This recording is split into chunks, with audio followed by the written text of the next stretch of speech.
અમારું ગામ કોઠારાના બાજુમાં પૈયા ગામ છે, પણ 3 કિલોમીટર બાજુમાં કોઠારા ગામ છે. કોઠારાના રાજાની વાત કરું તો ધીરજસિંહ રાજા. ધીરજસિંહ અને બીજા એમનું નાના ભાઈનું નામ નટવરસિંહ. તો ધીરજસિંહ એવા બહાદુર હતા અને પક્ષપાતી તરીકે આજે જો નેતા છે ને, પક્ષપાત કોઈ ન કરતા હતા. કોઈ પણ સાચા માણસ, ગમે તેટલો ગરીબ હોય, સાચા માણસને મદદ કરતા હતા. અને એમની આંખો આમ મોટી મોટી લાલ હતી.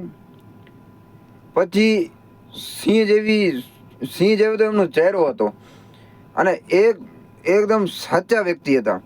કોઈને તકલીફ થાય, ગરીબ હોય, ગમે તે હોય, તો એમને મદદ કરતા હતા. અને બીજો એમના નાના ભાઈ નટવરસિંહ. તો નટવરસિંહની એક અલગ ટેક હતી. એ સવારથી નીકળતા હતા સીમમાં, તો એ આખો દિવસ સીમમાં પાણી ન પીએ. અને દોડમાં નંબર 1 હતા. અમારા ગામમાં મારા માસાજી અને નટવરસિંહ સાથે દોડ કરતા હતા. તો દોડમાં પછી એક તળાવનું નામ તો હું ભૂલી ગયો. તળાવ સુધી આવે અને માસાજી પાણી પીએ, અને નટવરસિંહ આખો દિવસ પાણી ન પીએ. એ મેં મારા વડીલો પાસેથી મેં સાંભળ્યું છે. મેં એવી વાતો કરું છું, કારણ કે બહુ જૂની વાત છે. સમજી લો ને